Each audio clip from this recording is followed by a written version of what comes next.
Hello and welcome back to another Star Citizen video. It is the IAE2954 day 3, and today we have Mirai and MISC. Yes, basically the working brand for Star Citizen.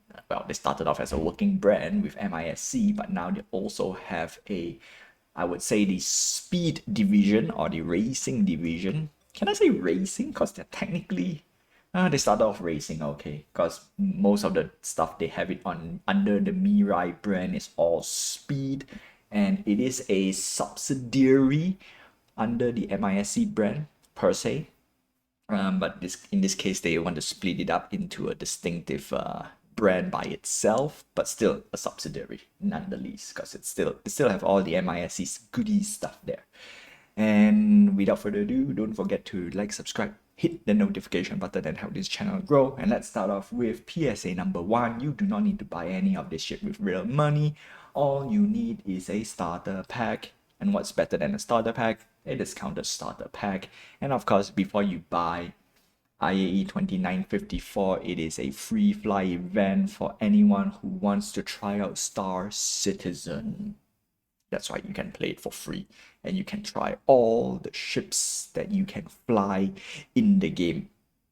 Yep, nothing is locked behind a paywall other than... No, there's none. Every ship that you can fly, you will get to fly for free. Yeah, because I thought the Idris or the Javelin might be locked, but no, they're unflyable at the moment. Most of the people who manage to get to fly is usually through the other means, I would say. Okay, so let's begin. We're gonna go through the Mirai brand first, because Mirai is a new kid on the block, and obviously it's a smaller pool of ships, which is easy for me to go through. So we're going to start off with the Fury chassis. There are 3 variants right now. We have the Fury at $55, the Fury LX is the racing variant at $55, and the Fury MX. This is a combat missile. It's not a... they use it fighter, snout fighter. Okay, yeah, I was trying to figure out if there's any other fancier name to call it. So it is a snout fighter, which means these 3 ships does not have a quantum jump drive. So you can jump from location to location. It requires at least a mothership, or at least a ship that can, that you can fit into. At $55, it's definitely a nice ship, but not recommended. Right? Not recommended for that case. Next up, we have the Pulse. This is a hover bike. Now at $30, this vehicle is actually not bad. Not bad. Yeah. Okay, so the Pulse is a combat variant, the LX is the racing variant, and that's about it. Next up, we have the Razor series. Now, the Razor is a racing ship, and of course, this is a I won't say the cheapest racing ship, but it is a much cheaper racing ship. No, can I use the word alternative? Technically, it's not really an alternative. There's only a handful of racing ships that you can use as a scout. As a scout. One of them is Razor. Okay, not the base Razor. Of course, the base Razor is good, but you want to get something like the Razor EX because it's a stealth variant, which means this can literally fly almost undetected at high speed. Yeah, the only way to catch a Razor EX right now, right, as of today, with all the game mechanic, you have to be very lucky to manage to ping the Razor EX, and it has to be quite up close. That's the only 2 ways to get it right now, to catch it. Unless the pilot is stupid, it turns on, so you turn on all the system in the Razor, then sure, you get detected easily like normal, right? One of the biggest way to for stealth game mechanic right now is to shut down your shield, shut down your weapon, suppress IR, keep your system running at its minimum capacity, and that's how it is. And the cross section for the Razor EX is actually not bad, or rather in general, the Razor series. Next up, we have the Razor LX. Now, this is the racing, a modified racing variant, or luxury, they call it. in general, it has a little bit better top speed and whatnot. Because for the Razor, the LX, yeah, it doesn't feel luxury, to be honest. Yeah, what luxury can you go for a Razor other than sleeker design? So it is much faster than the base Razor. At extra $5, it comes in white. Yeah, base white. And that's that for the Mirai brand. Sadly, the Guardian is not available. They did tease us today with episode 2. Oh boy, the Guardian right now looks very similar to a, not say size-wise. No, I'm going to say size-wise. Very similar to another ship called the Banu Defender. It looks about that size, right? It's big, but interiorly it probably could be very small. Actually, yeah, could be the same as the Katu All as well. I think it's gonna be around there, right?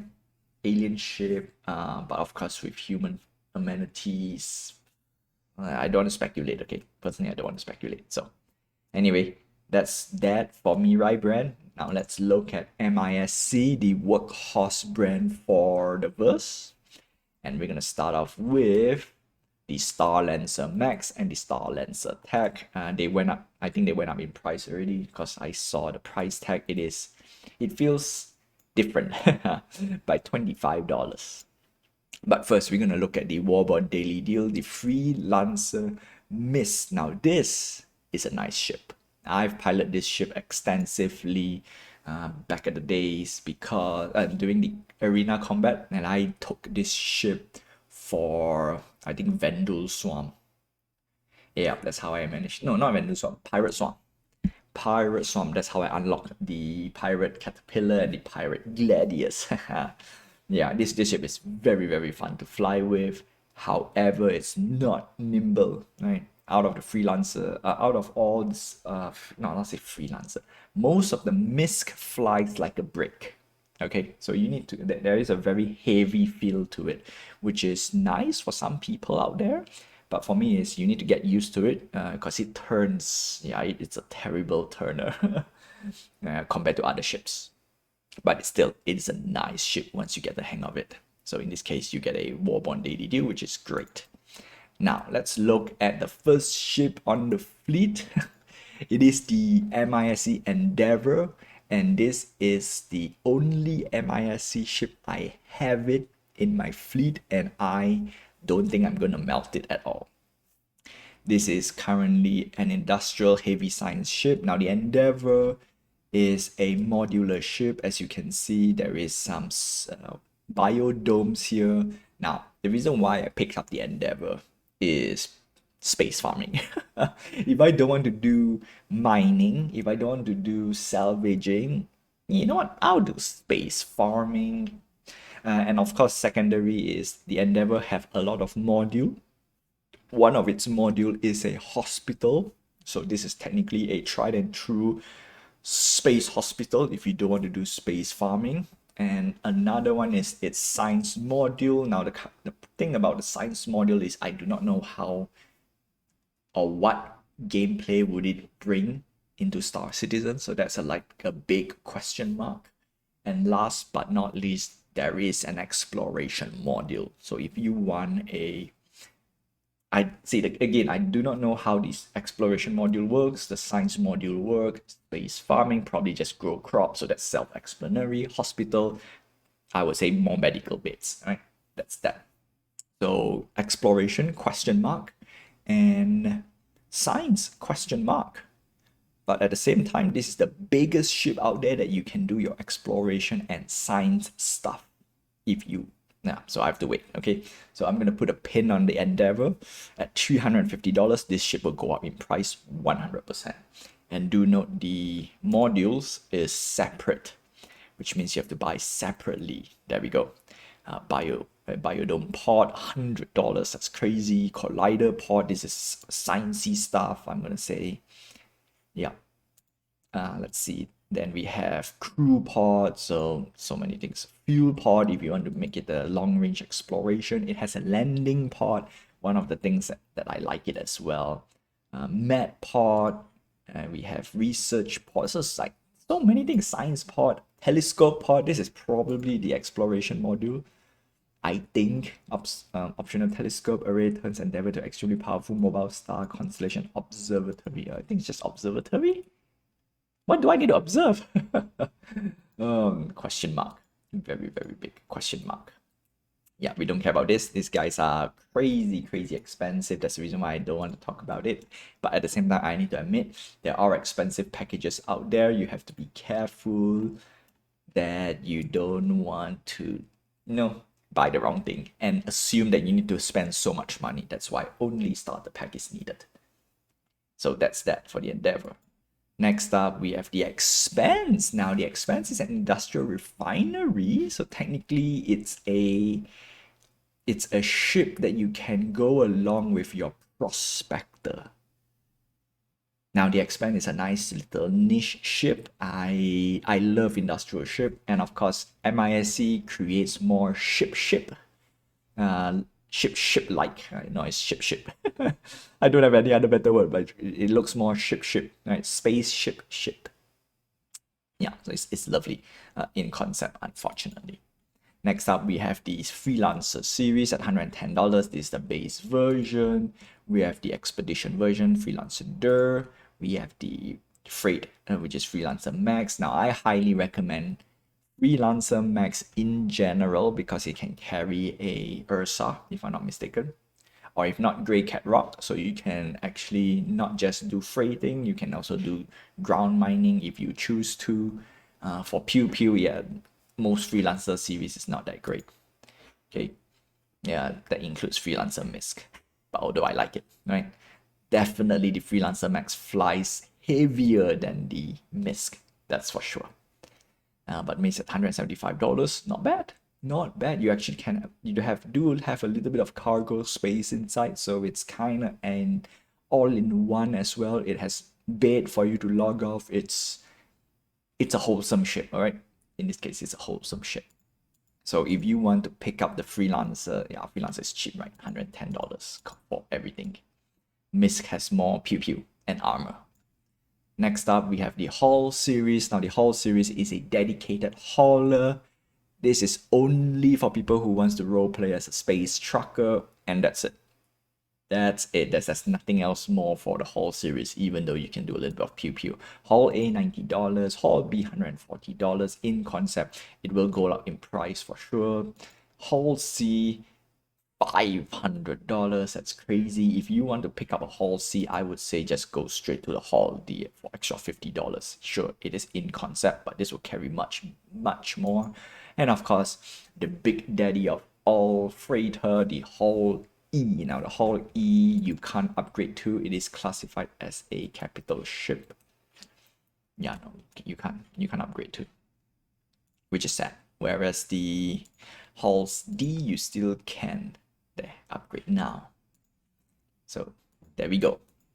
Next up, we have the Odyssey. Now, the Odyssey is my next ship that I am anticipating since the Polaris is out already, right? So the next ship is the Odyssey. Now, the Odyssey is at $700. Okay, hear me out first. This is a direct competitor to the Carrack, and I will say it again, not because it's the best exploration ship, although it did say exploration. It is a kind of self-reliant, self-sufficient exploration ship. Okay, it has a refinery and a a mining module on the Odyssey itself built into. Plus, it has a hangar bay, so it has all the beats of a Carrack. A little bit better than the Carrack, I would say, minus the exploration module.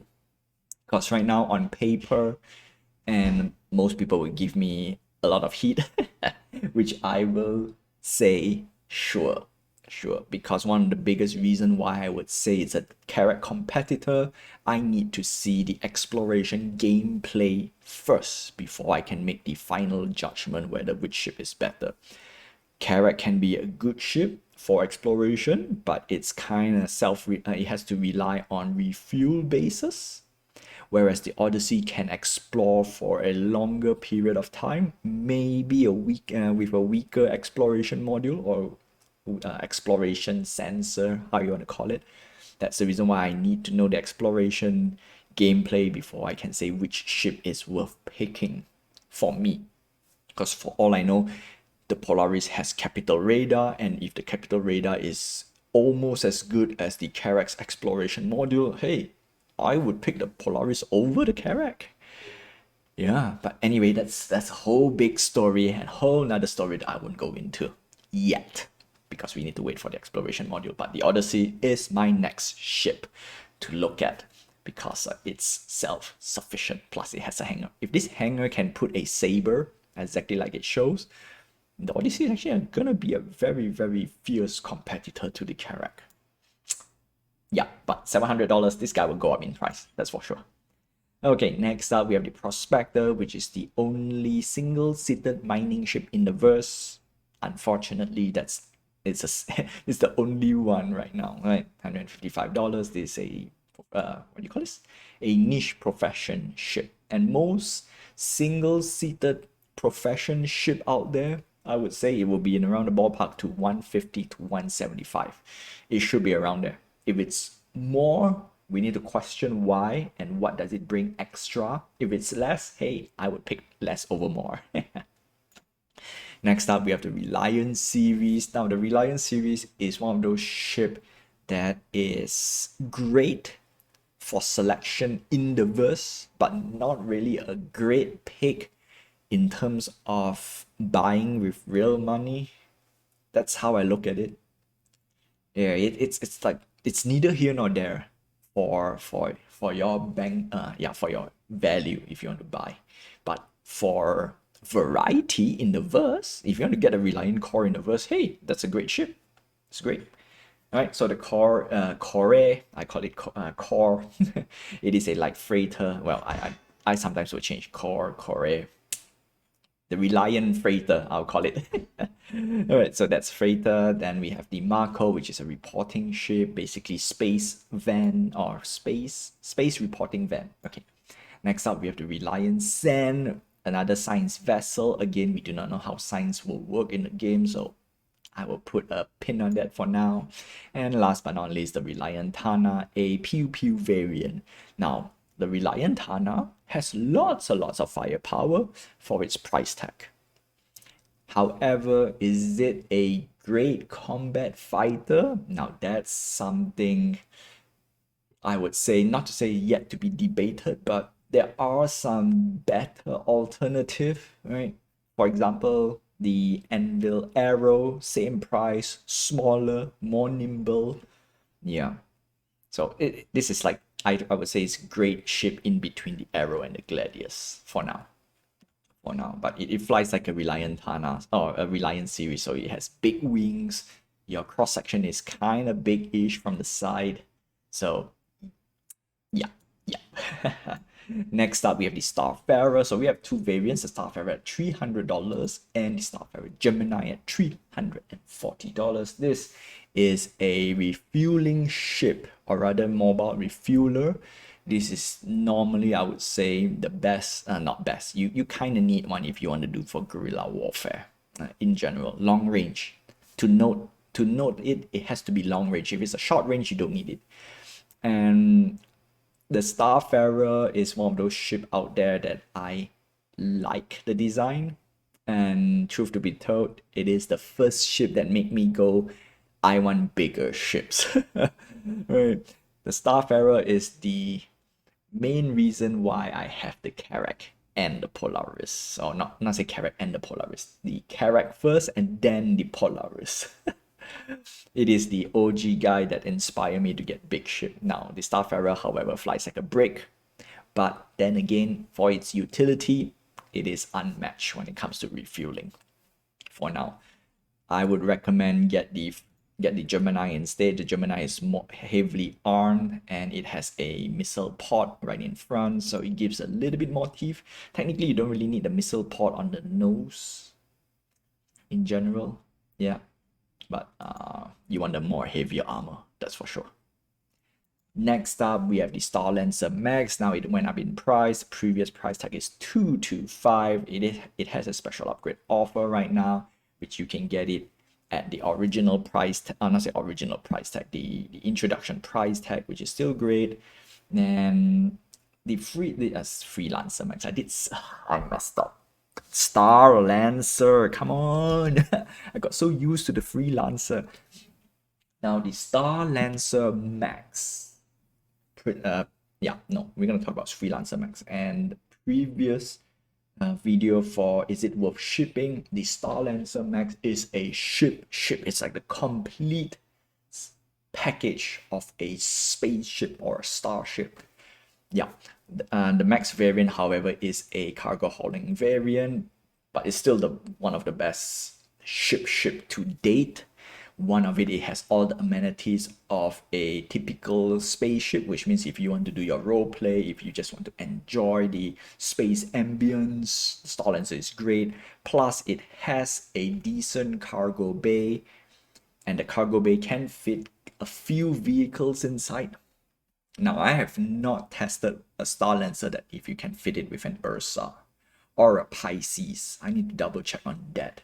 Because if the answer is yes to the Ursa or the Pisces, the Star Lancer Max is the best. All right, I'm gonna say it's the best spaceship experience at the price tag of $250 or $225 for now. Let's go check it out. The upgrade, yeah, $225. This one, does it have a lifetime insurance? Still have a lifetime insurance, although I will recommend get a cheaper variant or get a cheaper Star Lancer Max using the Crusader Interpret, and then you upgrade to the Star Lancer Max slowly, right? Slowly you upgrade to. And yeah, I can easily add the Star Lancer into the fleet, no problem. However, I have my sights eye on a different ship, which is the Star Lancer build. Yeah, I've made a decision already. Okay, Star Lancer tag is basically the military version. The Star Lancer tag has a medical bed or a medical bay, which is great. However, for having a medical bay and a Fury bay, it sacrifices amenities. So this is more of a just a spaceship, whereas the Star Lancer Max is it's a wholesome ship, right? The space experience. I think, you know what, the Star Lancer Max can be, in my opinion, can be the what do you call this, the space sim experience. Yeah, it doesn't fly it doesn't fly very good, it still flies like a break ish, but it's still better than nothing. But anyway, derailed too much because Star Lancer is one of those ships that I would love to like it, but there are a little bit more efficient alternative out there, but less spaceship. Okay, let's put it this way. So we're gonna end up with the Star Lancer tag, $330. Yeah, this one is a little bit pricey, and you get a Fury Bay, you get medical bay as well, but you basically don't have a space. Yeah, less spaceship, more pew pew. That's how I put it. And with that, that's the rest of the MISC brand. Yeah. Overall, MISC is like I say, it's a workhorse brand.